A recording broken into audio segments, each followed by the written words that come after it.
지난 목요일 대학 수학 능력 시험 날에 있었던 안타까운 뉴스들 중에 유난히 어이없는 일이 하나 있었습니다. 부산 남산고에서 시험을 치르던 재수생이었습니다. 1교시 언어 영역 시험 중에 도시락 가방에 있던 어머니의 휴대폰이 울리는 바람에 부정행위자로 간주되어 1교시 시험 종료 후 귀가 조치된 일이었습니다. 아침에 엄마가 휴대폰을 잠깐 도시락 가방에 넣은 거죠. 그리고는 도시락 가방을 건네줬어요. 수험생은 그 도시락 가방 안에 엄마 휴대폰이 있는지도 몰랐던 거 아닙니까? 얼마나 속이 상하고 얼마나 원망스러웠겠습니까? 하늘이 울고 땅이 통곡할 일이죠. 그런데 그날 오후에 이 친구가 네이버 카페에 글을 올렸습니다. 오늘 부정행위로 걸린 재수생인데 라는 제목의 글로 말입니다. 엄마가 도시락 가방 주시기에 그대로 받아서 시험 치러 갔는데 국어 끝날 때쯤 벨 소리가 울려서 국어만 치고 집에 왔습니다. 저랑 같은 시험실에서 치신 분들께 정말 죄송하다고 말씀드리고 싶습니다. 벨 소리가 10초 정도 울렸는데 10초면 보기 한 개는 더 고민할 수 있는 시간인데 정말 죄송합니다. 세상에 이런 젊은이가 어디 있을까요? 이 글을 본 사람들이 도리어 걱정을 합니다. 어머니와 불화가 있을까 봐 걱정된다고요. 이 친구 대답이 솔직히 처음엔 화를 냈는데 생각해 보니까 엄마 잘못도 아니고 엄마도 실수니까요. 재수생이 한순간에 또 1년 동안의 준비가 모두 물거품이 되었는데 자기가 국어를 제일 어려워했는데 94점이나 점수가 나왔대요. 모든 게 잘 될 뻔한 기회였는데 그러나 다시 의연히 준비하겠다고. 자신 때문에 신경 썼을 다른 이들에게 사과하는 이 친구의 태도, 오늘 추수감사주의를 맞는 우리에게 본이 됩니다. 그리 아니하실지라도, 그럼에도 불구하고 이루어진 것이 없을지라도 이것을 삶으로 받아들이고 그대로 살아가는 친구를 우리가 본 거죠. 오늘 주신 말씀의 주인공 하박국 선지자가 활동하던 시대는 유다왕 여호야킴 시대입니다. 북이스라엘은 아수르에 의하여 벌써 멸망당했습니다. 이제 남유다도 바벨론에 의해서 곧 멸망당하기 일보 직전입니다. 여호야김은 대단히 악한 왕이었어요. 그는 친애굽 정책을 펼쳤고 우상 숭배에 열을 올렸습니다. 정치가 잘못되니까 백성들도 변질되어 관리들은 백성들을 착취하고 갈취합니다. 거짓과 사기가 판을 칩니다. 율법은 해이해지고 이방신들을 섬깁니다. 정의는 실종되고 나라 전체가 죄와 악으로 가득 찬 나쁜 나라가 되어버린 겁니다. 보다 못한 하나님께서 바벨론을 들어 유다를 심판하시겠다고 선언했습니다. 이러한 하나님의 계획을 들은 하박국 선지자의 마음이 얼마나 괴롭고 힘들었는지요. 그 마음이 오늘 16절에 나타나고 있거든요. 바벨론 군인들이 쳐들어와서 수많은 사람들을 죽이고 여자들을 겁탈하고 집과 건물을 파괴할 것입니다. 살아남아도 포로로 끌려가 가전 수모를 당하게 될 것입니다. 16절 내가 들었으므로 내 창자가 흔들렸고 그 목소리로 말미암아 내 입술이 떨렸도다. 무리가 우리를 치러 올라오는 환난 날을 내가 기다림으로 썩이는 것이 내 뼈에 들어왔으며 내 몸은 내 처소에서 떨리는도다. 전쟁이 날 것이고 적군이 몰려올 것이고 살인과 방화와 겁탈과 수많은 약탈이 일어날 텐데 생각만 해도 치가 떨리고 내 뼈를 썩게 하는 이 지금 상태가 되고 있다. 우리가 남북한 전쟁 이야기만 나와도 겁먹고 꼼짝 못하는 사람이 얼마나 많아요. 고대 전쟁은 더 무자비했습니다. 하박국 선지자는 이런 위기의 상황을 지금 묘사하고 있는 거죠. 거기에다 나라도 소망이 없는데 실제 백성들의 삶은 더 비참했다는 거죠. 무화과 나무가 무성하지 못합니다.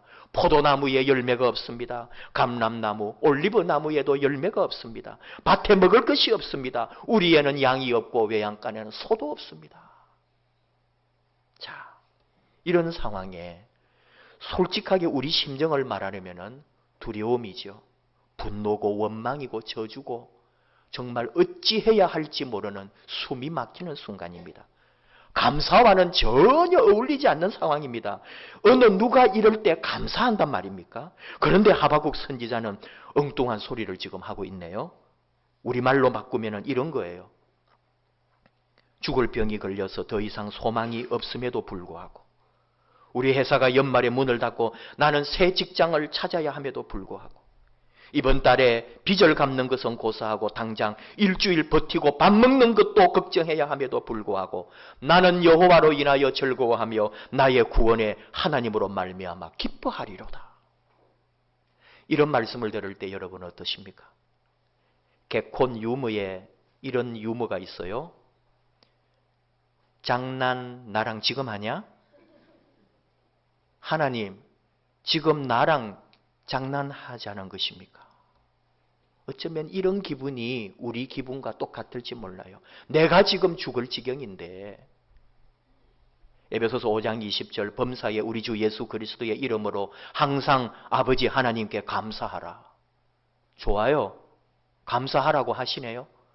이 말씀에도 제일 먼저 마음에 걸리는 단어 두 가지가 있다면 범사에 그리고 항상입니다. 감사하라고요. 범사와 항상. 범사와 항상이라고는 수식어가 붙을 때마다 불편합니다. 솔직히 부담됩니다. 왜냐하면 우리는 일반적으로 그러지 않기 때문이죠. 우리가 교회에서 하도 범사에 감사하라고 하도 많이 들어가지고 그렇게 하라는 줄 알지만 우리의 진짜 모습은 감사할 때 감사하지요. 열받을 일 생기면 열냅니다. 속상하고 어려운 일 당하면 원망합니다. 항상 감사하라. 범사에 감사하라. 남에게 이야기하기는 쉬워요. 설교하기도 쉽습니다. 우리 남의 등 두드려주면서 그래도 감사해. 이만한 게 다행이야. 얼마나 말하기 좋아요. 그러나 그 말을 들은 당사자가 어떻게 한다고요? 네가 내 마음을 모르잖아. 네가 내 꼴 당하고도 그런 말 할 수 있겠니? 내 이야기라면 달라질 수밖에 없거든요.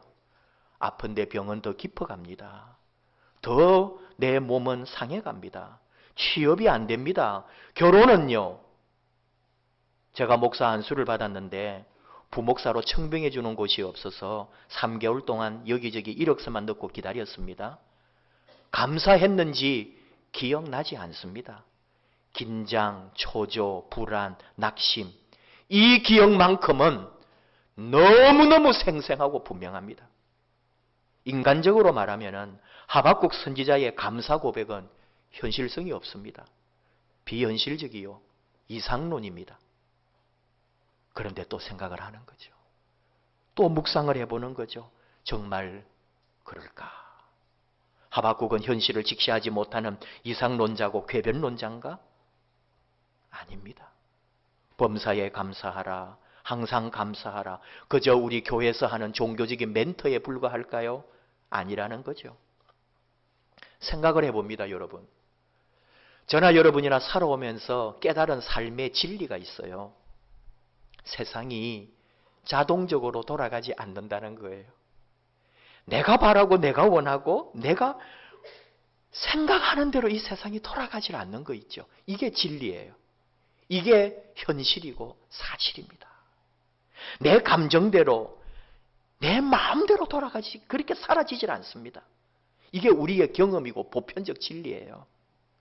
그래서 우리는 깨달았습니다. 내가 본능대로 살면 안 된다는 걸요.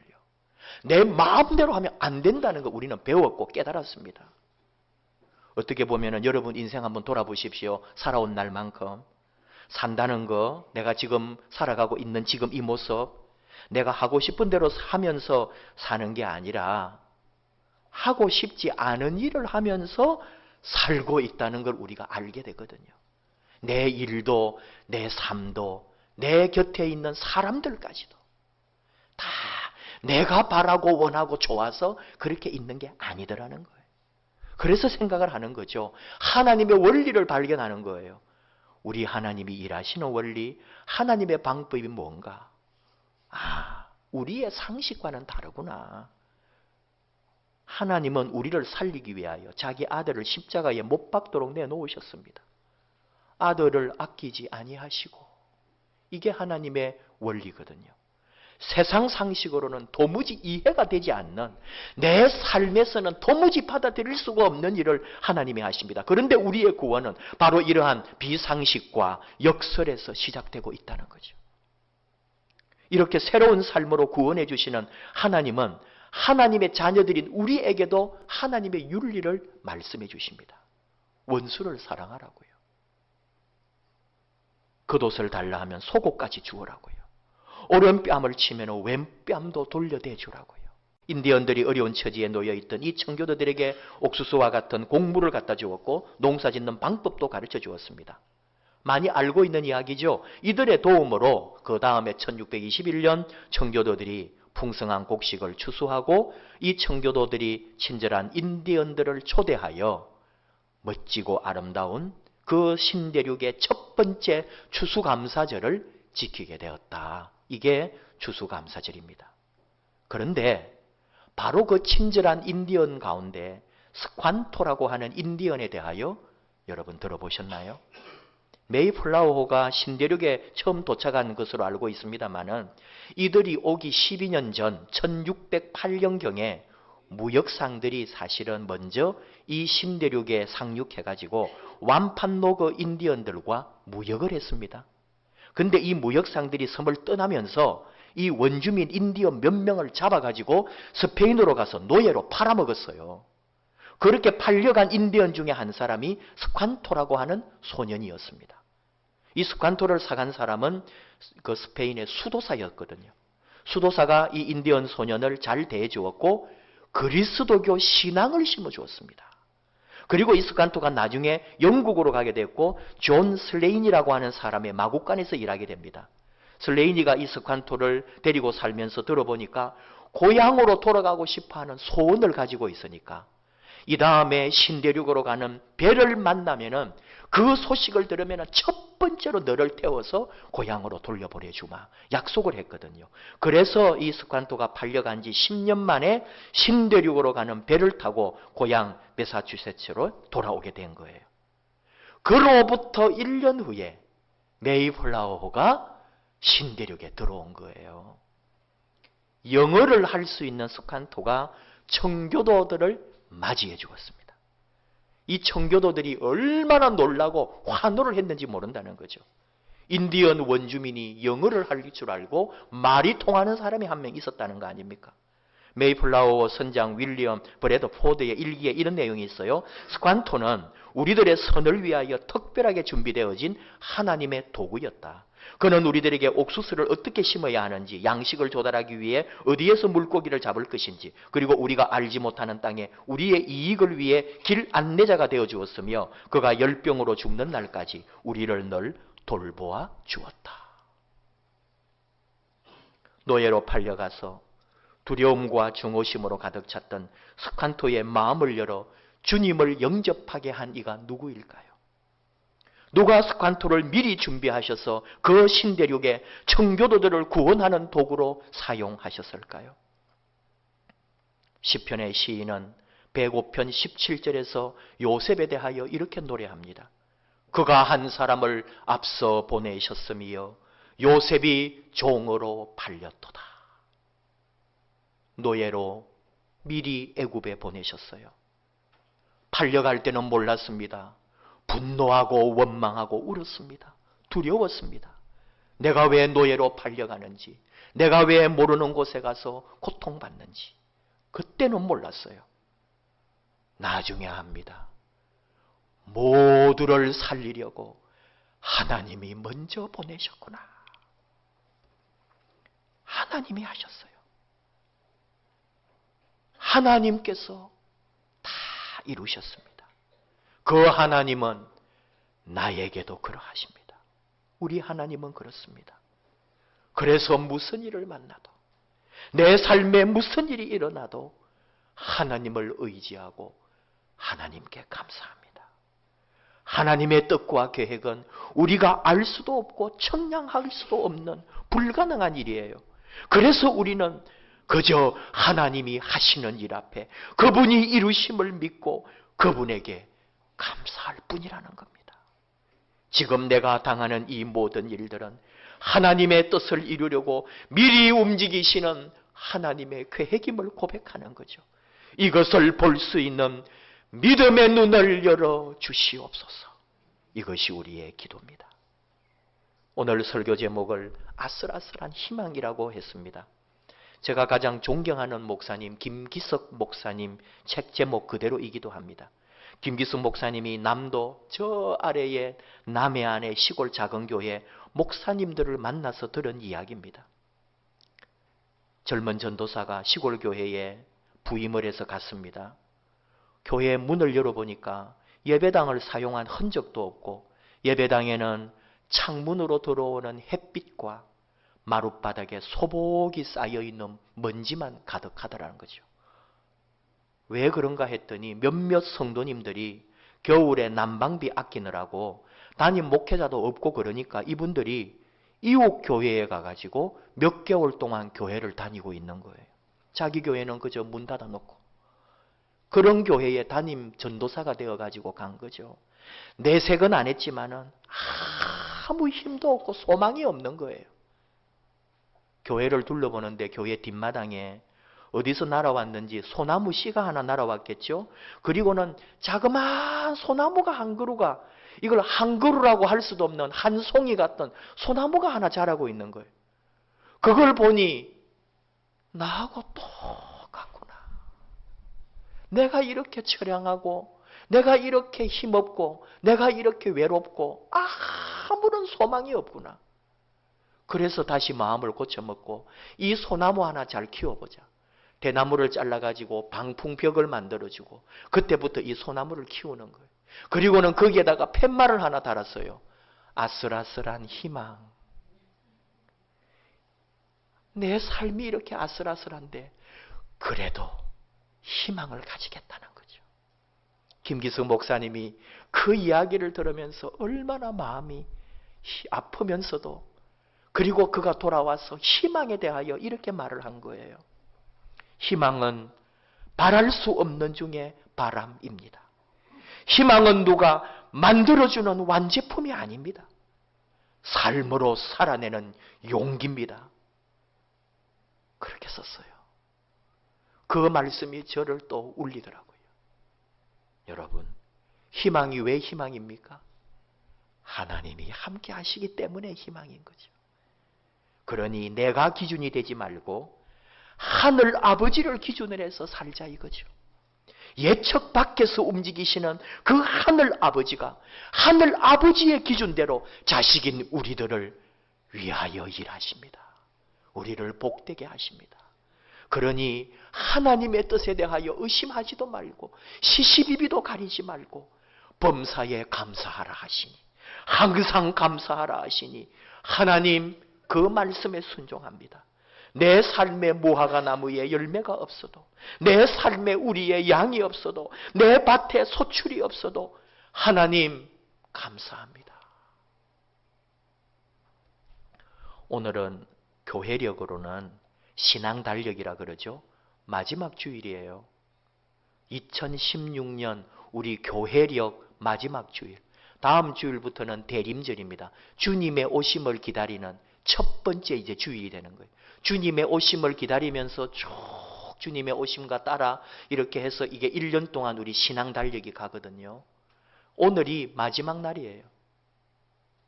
추수감사주일이 오늘 있다는 게 얼마나 감사한지요. 한 해를 여러분 마무리하는 거예요. 1년 동안 지켜주시고 나와 함께 하신 하나님께 감사하는 날이 오늘입니다. 희망을 가지라는 거죠. 아슬아슬한 희망. 오늘 말씀 19절 보십시오. 전쟁의 소문과 내 수입, 내 삶에는 소망이 하나도 없지만 하박국은 노래합니다. 아슬아슬한 희망으로 노래합니다. 주 여호와는 나의 힘이시라. 나의 발을 사슴과 같게 하사 나를 나의 높은 곳으로 다니게 하시리로다. 상상을 해보십시오. 사슴이 그 산 위를 펄쩍펄쩍 뛰어가는 그 모습을, 이렇게 두렵고 떨리고 이렇게 실패하고 아프고 병든 나에게 하나님이 힘이 되셔서 나를 사슴같이 뛰게 해주시겠대요. 이게 우리의 믿음입니다. 어느 분이 나는 행복하다 이런 자전적 시를 써놓았어요. 저녁에 벗어놓은 신발 내일 다시 신고 다니리라고 생각하고 가지런히 놓았다. 그 신발 다시 신지 못하고 세상 뜬이가 많은데 나는 다시 신고 다니니 어찌 은혜가 아닌가. 저녁에 벗어놓은 옷 다시 내일 일어나 다시 입고 일하려니 기대하고 누웠다.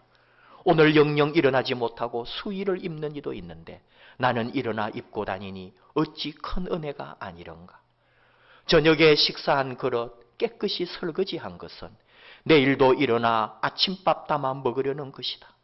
하지만 밥을 먹어보지도 못하고 죽는 이도 있는데 나는 오늘도 일어나 그 그릇에 담아 먹을 수 있으니 한 끼라도 공짜로 먹는 날이 없게 해야지. 아침에 일어나지 못하는 이도 있는데 저녁에 냉수로 샤워하고 누우면 강건한 몸을 주셨음이라. 새벽에 일어나 아내와 손잡고 새벽기도 가는 건강을 주셨으니 어찌 행복하지 아니한가. 그러니 이 건강으로 남들이 힘들어하는 일 하게 하소서. 새벽에 일어나서 무엇 하나 감사하지 않은 것이 없다. 무릎 시리고 등에서 땀이 흘러도 사랑하는 사람을 축복하며 새날을 열게 하시니 어찌 복받은 인생이 아니런가. 그렇습니다. 어찌 잘 되어서만 감사이겠습니까? 살아있는 것이 감사하고요. 하나님을 아버지라 부르고 있는 이 신앙생의 삶이 감사하고, 내가 신앙을 가지고 아슬아슬하지만 소망과 희망을 품고 살아가게 하시고 그 삶을 인도해 주시는 하나님이 계시니 어찌 감사하지 않습니까? 하늘 아버지가 나를 사랑하시고 내 인생을 인도하시니 감사합니다. 그 하늘 아버지로 인하여 즐거워하고 그 하늘 아버지로 인하여 기뻐함이 마땅하지 않는가. 이 고백이 저의 고백, 이 감사가 저의 감사, 그리고 여러분의 고백과 감사 되기를 주님의 이름으로 축복합니다.